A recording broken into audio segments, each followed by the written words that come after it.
Astaghfirullah. Bismillahirrahmanirrahim.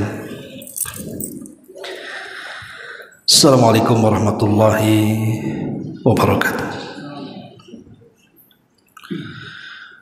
Alhamdulillah wassalatu wassalamu ala Rasulillah wa ala alihi wa sahbihi wa mawalah wa la hawla wa la quwata illa billahi wa ba'du. Alhamdulillah, segala puja dan puji hanya milik Allah subhanahu wa ta'ala. Salawat dan juga salam kita hadiahkan kepada Rasul kita Nabi besar Muhammad sallallahu alaihi wa ala alihi wasallam. Ma'asyiral muslimat yang dimuliakan Allah subhanahu wa ta'ala,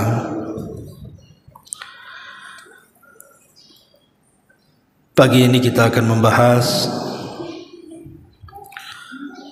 tentang sifat-sifat orang-orang yang dibenci Allah subhanahu wa ta'ala.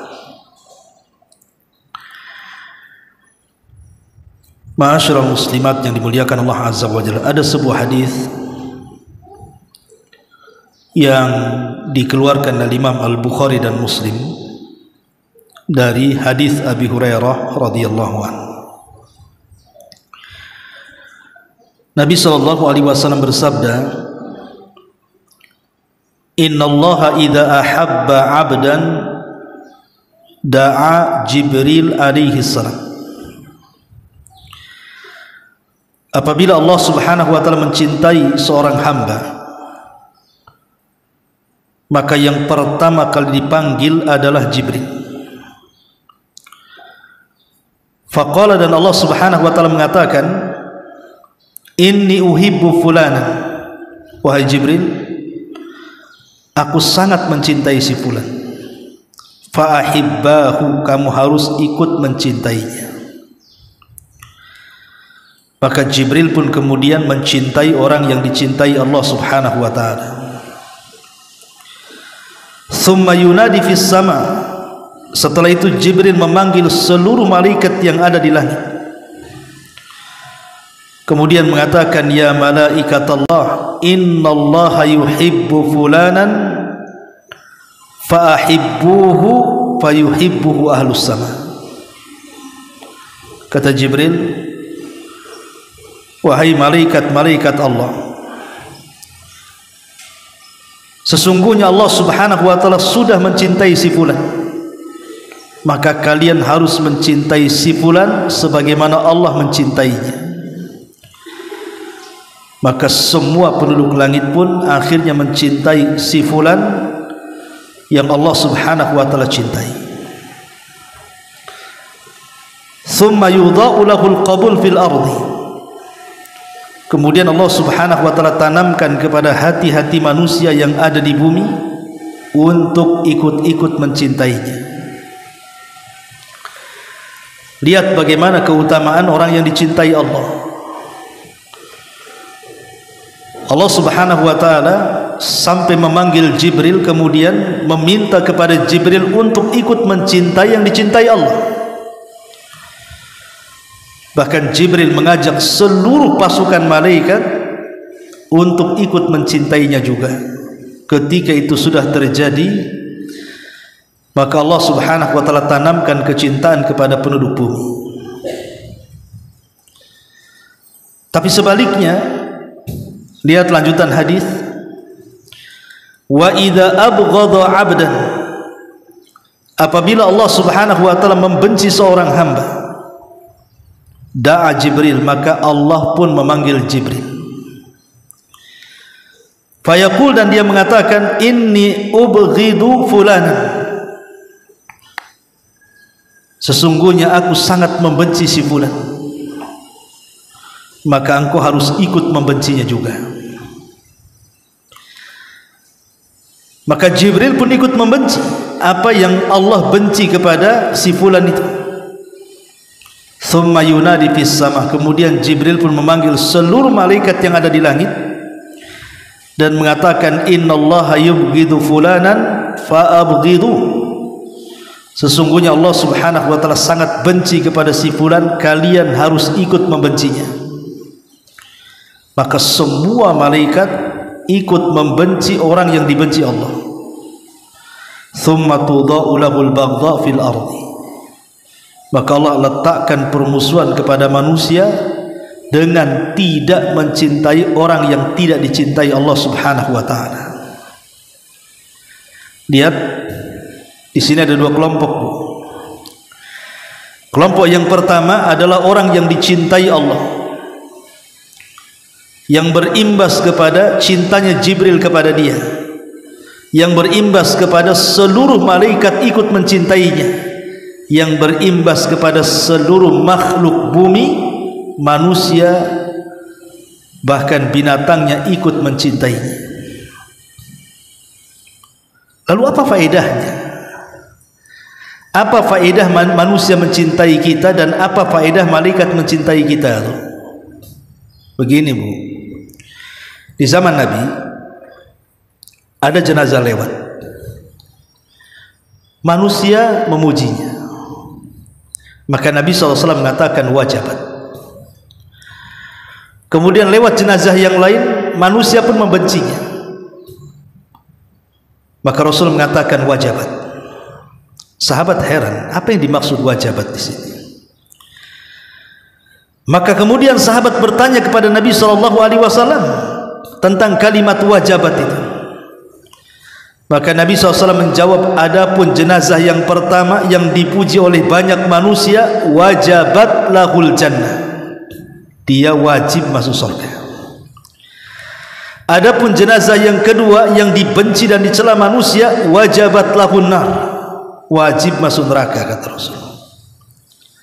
Lihat di sini perbedaan dua kelompok ini. Yang satu orang yang dicintai Allah, kemudian dipuji oleh para malaikat dan dipuji oleh makhluk yang ada di bumi, sehingga Rasul katakan wajabat lahul jannah, dia layak masuk surga. Tapi jenazah yang satunya dicaci maki manusia karena manusia benci sama dia, dan Allah pun benci dengan dia, dan malaikat pun benci dengan dia. Makanya Rasul mengatakan wajabat lahun nar, dia wajib masuk neraka. Ma'asyiral muslimin yang dimuliakan, ma'asyiral muslimat yang dimuliakan Allah Azza wa Jalla. Kemudian yang kedua, apa faedahnya malaikat cinta dengan kita?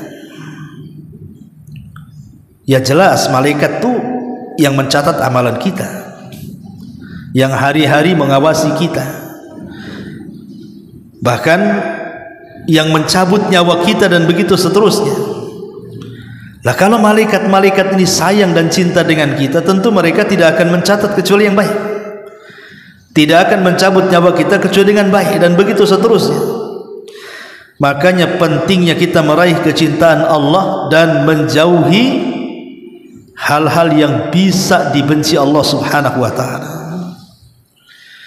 Karena kalau seorang hamba sudah dibenci, maka malaikat pun ikut membenci, seluruh malaikat termasuk Jibril ikut membenci, dan manusia pun Allah tanamkan kebencian kepada dia. Inilah kemudian pentingnya kita mengenal ciri-ciri orang-orang yang dibenci Allah itu seperti apa. Yang pertama, an yuhibba ma yubghidullahu ta'ala. Orang yang dibenci Allah adalah orang yang cinta dengan yang dibenci Allah. Allah membenci sesuatu, kita pula cinta dengan yang dibenci Allah. Allah tidak suka, kita pula suka. Allah larang, kita pula kerjakan. Itu dibenci orang seperti ini. Mencintai yang dibenci Allah, atau mencintai yang dimurkai Allah, mencintai yang dilarang Allah, maka ini yang pertama. Inilah orang yang sangat dibenci Allah subhanahu wa ta'ala. Kemudian yang kedua, terus menerus di atas kemaksiatan, terus menerus di atas kemaksiatan dan kesesatan, tidak ada keinginan bertobat. Hawa nafsunya terus mendorong dia untuk melakukan kemaksiatan dan akalnya tidak pernah berpikir untuk bertobat melawan hawa nafsunya, maka ini juga orang yang paling dibenci Allah Subhanahu wa ta'ala. Kemudian yang ketiga, alla yazal musahiban li ahli al-ma'asi, berkawan dengan ahli maksiat. Tahu bahwa kawannya itu ahli maksiat, tetap aja berkawan dengan dia, bahkan dijadikan kawan baiknya pula. Maka ini juga orang yang dibenci, karena lama-lama kalau orang berkawan dengan ahli maksiat nanti ikut-ikut maksiat masalahnya, makanya sangat dibenci. Kemudian yang keempat, tidak pernah menjaga kewajiban-kewajiban Allah dan rukun-rukun agama, seperti meninggalkan sholat, meninggalkan puasa Ramadan, tidak mau bayar zakat, tidak mau haji padahal sanggup, gitu ya, malas-malasan, ataupun mungkin melalaikan hak-hak dan kewajiban, baik hak-hak dan kewajiban kepada Allah ataupun hak-hak dan kewajiban kepada manusia, seperti seorang istri kepada suami, suami kepada istri, orang tua kepada anak, anak kepada orang tua, kita kepada tetangga, dan begitu seterusnya. Kita melalaikan dan mengabaikan hak-hak tersebut, maka ini pun termasuk orang yang dibenci Allah Azza wa Jalla. Kemudian yang nomor 5, an yubghidan nasiha wa yakrah an-nas, benci kepada nasihat dan tidak suka kepada orang yang memberikan nasihat.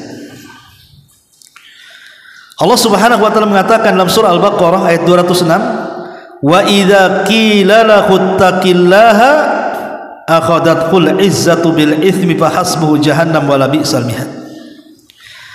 Apabila dikatakan kepadanya bertakwalah kau kepada Allah, dia pun kemudian malah memperlakukan dengan melakukan sebuah dosa, menganggap nasihat itu bukan nasihat, menganggap nasihat itu kritikan sehingga dia marah, akhirnya melakukan dosa.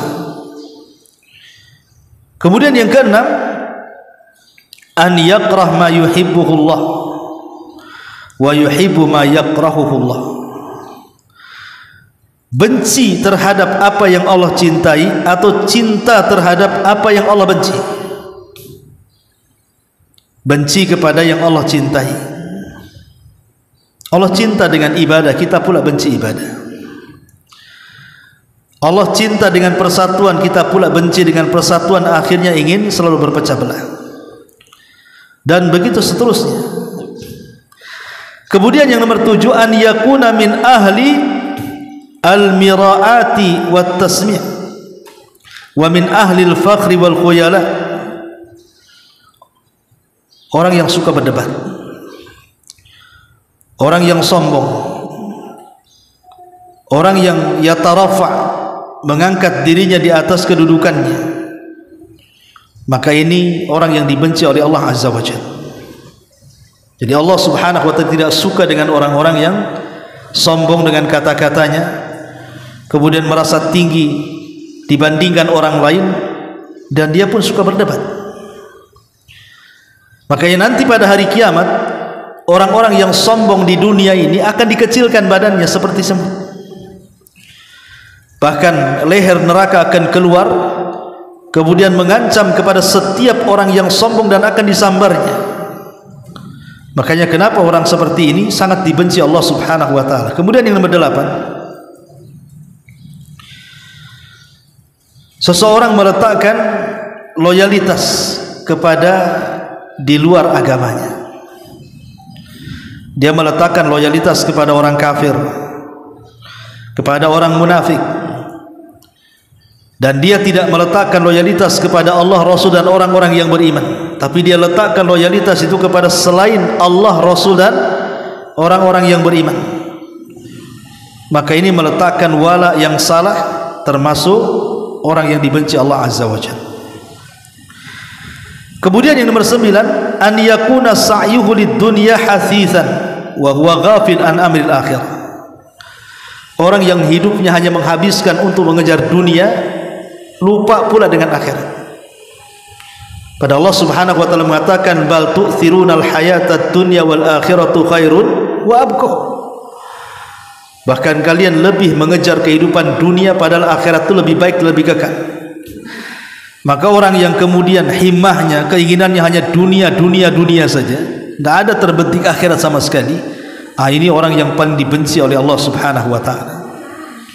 Makanya dengan tegas Nabi SAW mengatakan ta'isa abdu dinar wa ta'isa abdu dirham. Celaka hamba-hamba dinar dan celaka hamba-hamba dirham, hamba dunia. Kemudian yang nomor 10, an yuqariful kabair al-mubiqat allati tajlibu alaihi sakhtu atau sukhtullahi wa ghadabuh. Seseorang membiasakan melakukan dosa-dosa besar yang menghancurkan sehingga mengakibatkan datang kemurkaan Allah Azza wa Jalla. Seperti apa? Seperti zina, makan riba, kemudian juga menuduh wanita baik berzina, sihir, dan yang semacamnya. Ini orang-orang yang dibenci oleh Allah Azza wa Jalla. Kemudian yang nomor 11 juga an yakuna badi'ul lisan. Lisannya kotor, tidak santun, kasar, suka ghibah, namimah, ngadu domba, hasad, ya. Maka ini juga orang yang paling dibenci Allah Azza wa Jalla adalah yang lisannya tidak pernah santun. Kemudian yang nomor 12, an yatashabbah bil kafirin wal fasikin. Kehidupannya selalu ingin menyerupai orang kafir, selalu ingin menyerupai orang fasik. Ini orang dibenci Allah. Terutama anak-anak muda di zaman sekarang, Bu, hati-hati, Bu. Anak-anak muda di zaman sekarang ini, tengok coba anak-anak yang tanggung itu. Tengok orang-orang pang dijentik telinganya, ikut dijentik. Tengok orang pang ditato, ikut ditato. Kemudian dicukur koza gitu ya, seperti jengger ayam tuh, kepalanya ikut juga kayak gitu, ya. Ini kan meniru orang-orang fasik, Bu. Kenapa, Bu? Kok bisa seperti itu ya? Karena kesalahan orang tua, tidak mengarahkan anaknya ke agama.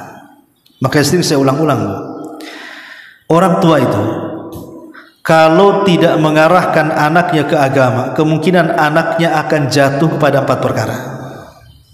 Kalau ibu tidak mengarahkan anak ibu ke agama dari kecil, maka anak itu biasanya terjerumus kepada 4 perkara.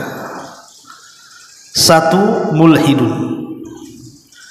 1 mulhidun, kemudian 2 mudmirun, kemudian 3 mujrimun, kemudian 4 syadzun. Pertama, mulhid. Kalau orang tua tidak mengajarkan anaknya agama, maka anaknya nanti kalau besar itu jadi mulhid. Mulhid itu menyimpang dalam agamanya, ataupun sama sekali tidak peduli dengan agama, karena tidak ada dasar agamanya, sehingga setelah besar ingin tobat, karena tidak ada guru, masuk pula ke internet, ketemu pula channel khawarij, jadilah dia teroris, jadi mulhid. Atau mungkin masuk ke ajaran yang tidak wajib sholat, ataupun masuk ke ajaran yang ngaku Imam Mahdi, ngaku Nabi, dan begitu seterusnya, kan? Mulhid, karena tidak punya dasar agama, atau sama sekali tidak mau beragama, nggak, cuek dengan agama. Yang kedua, mujrim, jahat. Kalau anak tidak diajarkan agama, nanti kalau besar jadi jahat. Kemudian yang ketiga, mudmir. Kalau anak tidak diarahkan ke agama, maka dia akan kecanduan maksiat, candu narkoba, candu minuman khamr, candu berzina, candu macam-macam maksiat kepada Allah Azza wa Jalla. Atau yang terakhir, syadz, terjerumus kepada penyimpangan seksual, entah homoseksual, entah lesbi gitu ya, LGBT lah bahasa kitanya. Kenapa? Karena tidak tahu agama. Makanya ketika orang tidak tahu agama, imbasnya apa, Bu? Tasyabuh dengan orang kafir akhirnya. Menyerupai orang kafir jadinya, kan? Menyerupai orang fasik. Tapi kalau orang punya agama, dia tidak akan menyerupai orang kafir ataupun orang fasik, karena dia punya style sendiri. Agama yang merintahkan seperti itu. Maka ini yang nomor 12. Orang yang paling dibenci Allah Azza wa Jalla adalah orang yang tasyabuh dengan orang kafir ataupun orang fasik. Kemudian juga yang nomor 13, an yatalabbasa bisyirki wa yaqa'u fihi thumma la yuwaffaq ila taubati minhu. Ini yang paling bahaya. Ketika dalam hidup kita ini kita terjerumus kepada kesyirikan dan kita tidak bisa keluar dari situ dan tidak mendapatkan taufik, maka ini orang yang paling dibenci Allah. Masuk ke dunia syirik. Dan di masyarakat umum, syirik itu bukan perkara yang menakutkan di masyarakat ini. Padahal kita bagi yang sudah ngaji kan, yang sudah belajar tauhid kan ngeri. Dosa syirik itu tidak diampuni, dikeluarkan dari Islam, masuk neraka dikekalkan, kan ngeri bukan? Tapi masyarakat awam itu nggak peduli itu. Entah karena ilmunya tidak sampai atau mungkin karena setan berhasil menggodanya. Lihat di masyarakat orang yang candu datang ke dukun, bahkan dia jadi dukunnya pula. Orang yang suka dengan tangkal dan jimat, orang masih yakin dengan kelenik-kelenik, itu kan masih ramai di masyarakat itu. Tahayul-tahayul, khurafat-khurafat itu. Itulah orang yang paling dibenci oleh Allah Subhanahu wa taala. Inilah 13 perkara, Bu, jangan ada pada diri kita. Saya ulas secara singkat. Mencintai yang dibenci Allah. 2. Terus menerus di atas kemaksiatan dan enggan bertobat. 3. Berkawan dengan orang-orang ahli maksiat dan dia tidak berkawan orang-orang baik. Kemudian yang keempat, tidak menjaga kewajiban-kewajiban Allah dan rukun-rukunnya seperti salat dan yang semacamnya. Kemudian yang kelima, benci nasihat, bahkan benci kepada orang yang memberikan nasihat. Kemudian yang keenam, benci terhadap yang dicintai Allah atau cinta terhadap yang dibenci Allah. Kemudian yang nomor 7, sombong. Dia ingin dirinya merasa tinggi dibandingkan yang lainnya, sehingga kalau berdebat dia ingin menang sendiri. Kemudian yang nomor 8, lemahnya wala wal bara, meletakkan loyalitas harusnya diberikan kepada Allah, diberikan kepada Rasul dan orang-orang yang beriman, dia berikan pula kepada musuh-musuh Allah, musuh-musuh Rasul dan musuh-musuh orang yang beriman. Kemudian yang nomor 9, usahanya hanya untuk dunia saja. Mulai dari dia bangun sampai dia tidur, kemudian bangun lagi, di otaknya dunia, dunia, dunia, tidak ada yang lain. Maka ini juga orang yang paling dibenci Allah. Kemudian nomor 10, membiasakan terjerumus kepada dosa besar yang menghancurkan kehidupannya, seperti makan riba, berzina, menuduh orang, sihir dan yang semacamnya. Ini pun orang-orang yang dibenci Allah Azza wa Jalla. Kemudian juga yang nomor 11, badiul lisan, lisannya badi. Lisannya itu tidak ada santunnya, yang keluar itu ucapan-ucapan yang kotor. Maka ini orang yang paling dibenci oleh Allah Subhanahu wa taala. Kemudian yang nomor 12, tasyabuh dengan orang kafir, tasyabuh dengan orang-orang fasik, dan membenci ahli iman. Nah, ini juga orang yang dibenci oleh Allah Azza wa Jalla. Dan yang terakhir, yang paling parah adalah seseorang menghiasi kehidupannya dengan kesyirikan, terjerumus dengan kesyirikan kepada Allah Azza wa Jalla, dan seolah-olah syirik itu bukan dosa yang paling besar bagi dia, seolah-olah biasa, seolah tidak ada apa-apanya. Makanya kenapa Abu Bakar Siddiq radhiyallahu mengajarkan kepada kita, Bu, supaya terhindar dari kesyirikan. Maka bacalah setiap zikir solat. Ibu selepas solat itu kan ada zikirnya tuh. Bacalah salah satu doa zikir itu adalah Allahumma inni a'udzubika an usyrika bika wa ana a'lam wa a'udzubika bima la a'lam. Ya Allah, aku berlindung kepadamu. Kalau tidak bisa bahasa Arabnya, bahasa Indonesia lah.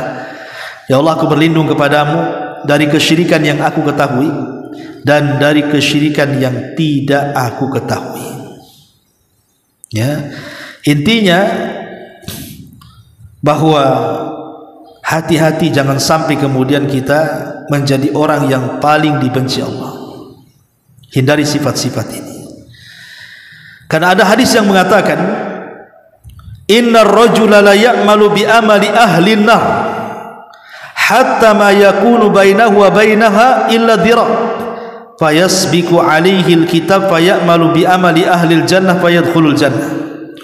Wa innar rajula la ya'malu bi amali ahli al-jannah hatta ma yakun bainahu wa bainaha illa dhira' fayasbiqu alaihi al-kitab fayamalu bi amali ahli an-nar fayadkhuluha. Kata Rasul, ada seseorang hamba yang ketika di dunia dia banyak melakukan amalan penduduk neraka, sehingga antara dia dengan neraka itu tinggal satu hasta. Tapi catatan membaliknya, di akhir hayat dia pun mengamalkan amalan ahlil jannah, ahli surga, maka akhirnya Allah wafatkan dan ketika itu dia dimasukkan ke dalam surga. Tapi ada orang-orang yang sekebalikannya, di dunia itu nampaknya banyak amalan surga yang ia lakukan, solatnya, puasanya, zakatnya, hajinya, dan macam-macamnya lah. Tetapi ketika antara dia dengan surga tinggal satu hasta, Allah balik catatannya. Dia pun di ujung hayatnya mengamalkan amalan penduduk neraka. Ketika dia mati Allah masukkan pula dia ke neraka. Maka kita khawatir kalau seandainya di antara 13 sifat yang Allah benci ini terbawa oleh kita sampai kematian kita. Itu yang kita khawatirkan. Berarti kalau 13 perkara ini terbawa sampai kepada kematian kita, dipastikan kita su'ul khatimah masalahnya. Maka hindarilah 13 ini, karena inilah pemicu Allah subhanahu wa ta'ala sangat membenci kita hamba-hambanya. Ma'asyiral muslimat yang dimuliakan Allah azza wa jalla. Tetapi sebaliknya, jadilah orang-orang yang dicintai Allah subhanahu wa ta'ala. Karena kalau seandainya Allah subhanahu wa ta'ala sudah mencintai kita, maka tadi saya katakan di awal, bagaimana Jibril pun dimintai oleh Allah subhanahu wa ta'ala untuk mencintai kita. Kemudian Jibril memanggil seluruh makhluk, hei fulan, Allah cinta dengan si fulan, kalian harus cinta juga kepada si fulan. Maka semua akhirnya cinta kepada si fulan karena Allah cinta dengan si fulan. Lah ketika itu apa yang terjadi? Maka Allah subhanahu wa ta'ala menanamkan kecintaan kepada seluruh makhluk yang ada di bumi untuk ikut mencintainya. Kan senang, Bu? Senang kalau seandainya kita ini mendapatkan kecintaan kepada Allah azza wa jalla. Tapi masalahnya, meraih kecintaan Allah kepada kita ini bukan perkara mudah. Ada hal-hal yang ibu harus pahami. Pertama, terkadang bentuk cintanya Allah kepada kita itu, Allah menguji kita. Allah uji kita, apakah kita ini betul kecintaannya atau tidak. Makanya kenapa Nabi SAW mengatakan inna idhamal jazama idhamil bala, wa inna allaha idha ahabba qauman ibtalahum faman radiya falahu ridha wa man sakhita falahu sukhtu. Besarnya balasan itu disesuaikan dengan besarnya cobaan. Allah itu kalau seandainya mencintai sebuah kaum, pasti Allah uji kaum itu. Siapa yang ridha dengan ujian Allah, Allah ridha. Siapa yang benci dengan ujian Allah, Allah juga tidak ridha dengan dia, benci dengan dia. Jadi meraih kecintaan Allah itu juga tidak mudah. Harus ada ujian. Ibu akan diuji. Jadi kalau ibu seandainya diuji kesehatannya, diuji rumah tangganya, diuji ekonominya, diuji macam-macamnya, ibu jangan sedih. Boleh jadi ujian itu adalah bentuk dari Allah hendak mengangkat kita, derajat kita, dan bentuk Allah itu sayang dengan kita. Sayang dengan kita. Makanya Allah subhanahu wa ta'ala uji kita. Ma'asyiral muslimat yang dimuliakan Allah subhanahu wa ta'ala. Adapun di antara ciri-ciri orang-orang yang dicintai Allah subhanahu wa ta'ala tentu banyak sekali lah, Bu, ya. Saya akan contohkan beberapa saja. Satu, ittiba hadyin Nabi, mengikuti petunjuk Nabi. Kalau kita sudah mengikuti petunjuk Nabi, ketahuilah itulah alamat Allah cinta dengan kita. Qul in kuntum tuhibbunallaha fattabi'uni yuhibbukumullah. Katakan, jika kalian mencintai Allah, ikuti aku, maka Allah akan cinta kepada kalian. Artinya cintanya Allah kepada kita ketika kita mengikuti petunjuk Nabi sallallahu alaihi wasallam. Yang kedua, adzallu lil mu'minin, berusaha untuk menghormati orang-orang yang beriman, mencintai orang-orang yang beriman. Karena tanda kecintaan Allah kepada kita ketika kita ini meletakkan kecintaan kepada orang-orang yang beriman. Kemudian yang ketiga, di antara ciri kecintaan Allah Subhanahu wa taala kepada kita adalah ketika Allah Subhanahu wa taala berfirman dalam hadis qudsi, "Man 'ada li waliyan faqad adantuhu bil harbi wa ma taqarraba ilayya 'abdi bi syai'in ahabba ilayya mimma aftaradtuhu 'alaihi wa ma yazalu 'abdi yataqarrabu ilayya bin nawafil hatta uhibbahu." Jadi yang ketiga adalah orang yang banyak mengamalkan amalan sunnah setelah yang wajib. Karena di sini hadisnya Allah berfirman, siapa yang memerangi waliku maka dia telah mengumandangkan perang bersamaku, dan tidaklah seorang hamba mendekatkan kepadaku dengan sesuatu yang lebih aku cintai daripada melaksanakan kewajiban. Dan kalau hamba itu menambah dengan sunnah-sunnahnya dan terus melakukannya, maka aku lebih mencintainya lagi. Dari sini yang ketiga adalah tanda cinta Allah kepada kita kalau kita dicintakan dengan amalan sunnah. Ya, sholat sunnah, puasa sunnah, sedekah sunnah, yang sunnah-sunnah lah kan itu ya. Maka itu pun tanda Allah Subhanahu wa taala cinta dengan kita. Dan banyak lagi, dan ini pernah saya bahas ya, tentang alamat kecintaan Allah Subhanahu wa taala kepada hambanya. Ini yang bisa sampaikan tentang 13 alamat tanda Allah Subhanahu wa taala benci dengan kita. Baik, sampai di sini Bu. Kalau ada yang bertanya silakan. Kita buka tanya jawab. Kalau enggak kita tutup.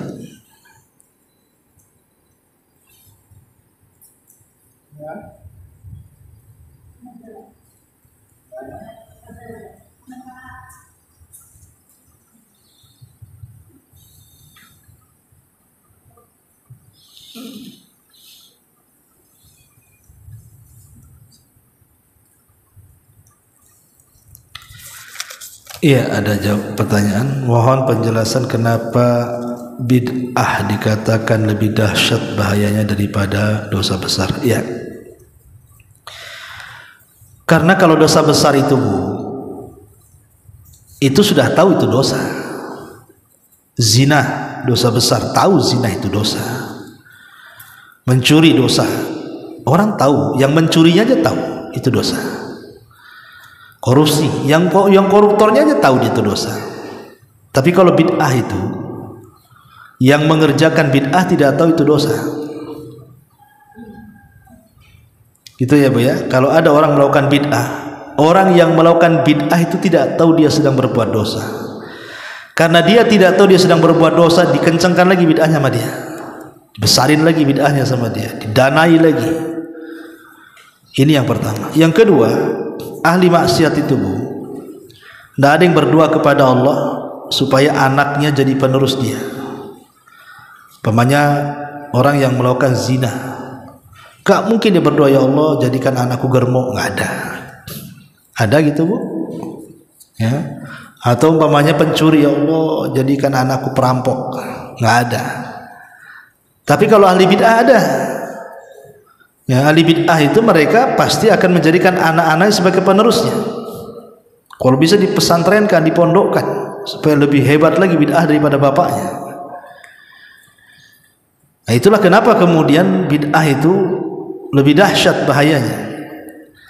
Karena kemaksiatan itu nampak baik orang yang melakukannya atau yang tidak melakukannya. Tahu itu maksiat. Mencuri, orang yang melakukannya tahu itu mencuri, salah, dosa besar. Yang melihatnya pun sama.